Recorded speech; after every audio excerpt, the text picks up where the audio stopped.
Hello guys, this is Steno for All YouTube channel. Here we provide you Hindi or English shorthand dictations at different speed.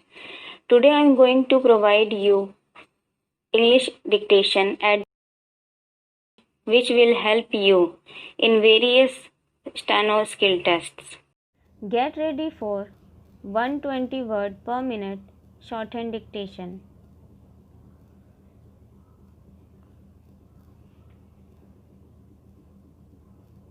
Start.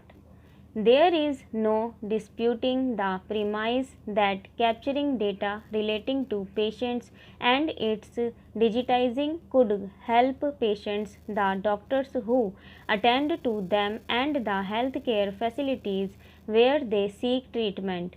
In fact, many states have already achieved some breakthroughs in these areas with the National Rural Health Mission NRHM and subsequently National Health Mission through the IT network connected to most public health centers even in tribal areas.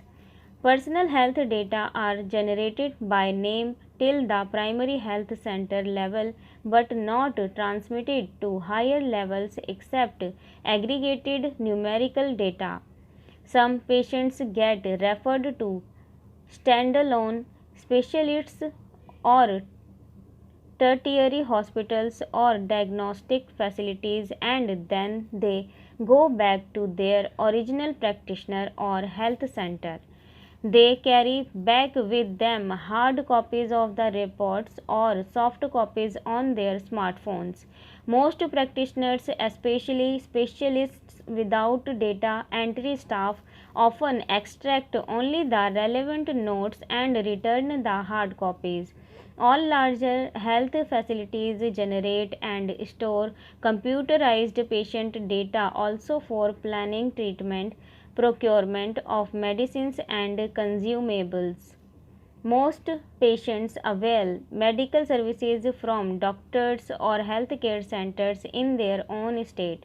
But when they seek advanced care in other states or migrate to another state, have they not been deprived of medical care? Was it then for want of past records, or for want of a national network, or for want of a national policy on the issue? Ironically, many tertiary hospitals and medical colleges care little for diagnostic reports from peripheral centers or even the prescriptions of previous doctors. So, what happens to all the cards created under the Rashtriya Swasthya Bima Yojana and the Ayushman Bharat Pradhan Mantri Jan Arogya Yojana?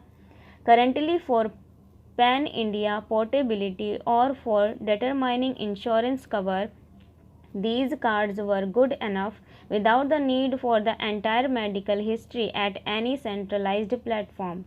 Without pretending that all is hunky dory now, one can still ask this: is there a serious problem with the way patient related information is managed today? Health is under the state list subject.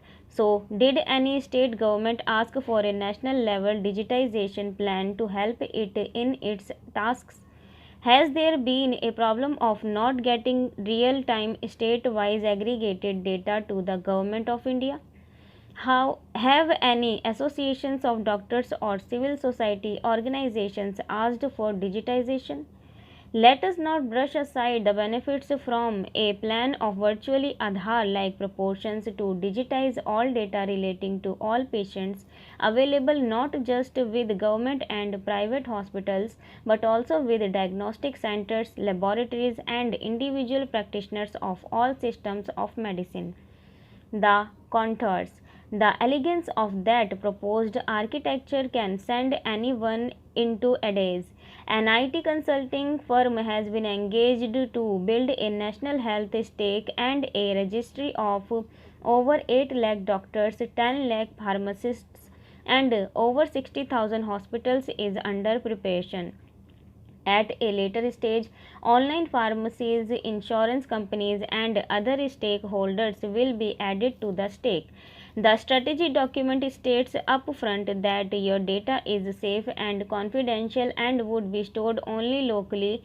Only anonymized data will be shared upward, and your consent will be taken every time for sharing any personal identifiable information.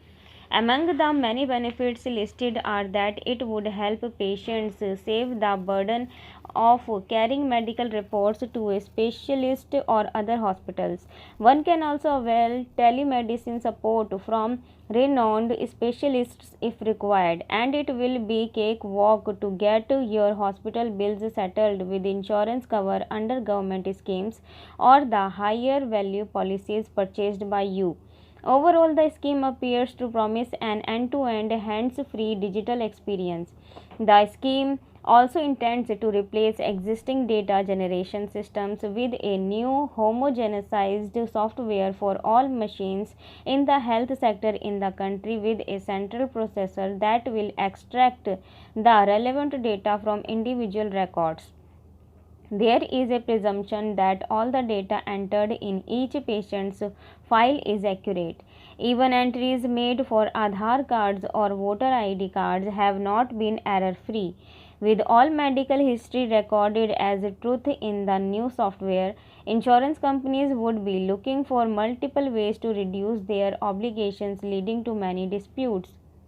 Extensive costs dilemma. On the face of it, from the side of healthcare institutions, the NDHM is merely ensuring customization of a new software and changes in current practices of data maintenance.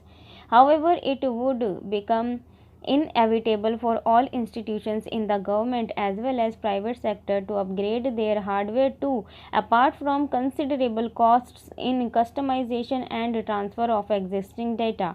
In the government sector, there are many existing practices and systems for completion of data, as in the Integrated Disease Surveillance Program and the Health Management Information System IDSP to HMIS. Apart from all learning acquired over the years by staff in those systems and practices, some larger hospitals have already gone for robust and sophisticated software systems such as enterprise resources planning, and would be in a dilemma as to whether they need to scrap them or run parallel software provided by the NDHM. Has anyone in the NDHM or the Ministry of Health attempted to estimate the costs of this massive transition to a new system?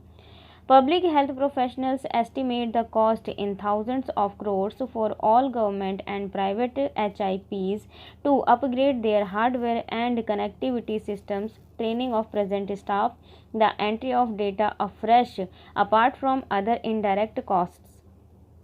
Among independent practitioners in allopathic and the Indian systems of medicine who run small dispensaries, especially in rural areas, there is no practice of even storing patient data on computers. It is largely based on mutual trust and personal memory.